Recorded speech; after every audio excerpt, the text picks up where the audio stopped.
Pemerintah diingatkan untuk lebih cermat dan bijaksana dalam membuka keran impor sapi hidup secara besar-besaran. Wacana impor sapi tersebut untuk kebutuhan potong, penggemukan, dan produksi susu.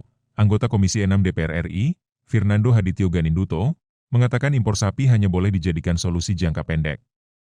Kebijakan itu berpotensi melemahkan sektor peternakan rakyat jika tanpa perlindungan terhadap produksi dalam negeri. Kami mendukung upaya pemerintah dalam menjamin ketersediaan daging dan susu nasional. Jangan sampai ketergantungan pada impor justru mematikan usaha peternak rakyat yang selama ini berjuang dengan segala keterbatasan, kata Fernando melalui rilis, Minggu, 22 Juni 2025. Rencana dan kebijakan impor selalu berkonotasi negatif di tengah masyarakat lantaran seringkali terdengar ada permainan gelap, kolusi, dan korupsi. Karena itu, anggota DPR RI itu pun meminta pemerintah benar-benar transparan terkait rencana impor sapi. Kebijakan ini juga berpotensi memperburuk neraca perdagangan sektor pangan jika tak dibarengi upaya serius meningkatkan produksi dalam negeri. Impor sapi seharusnya menjadi solusi darurat yang diikuti roadmap yang jelas menuju ketahanan dan kemandirian peternakan nasional, ujar Fernando Hadityo Ganinduto.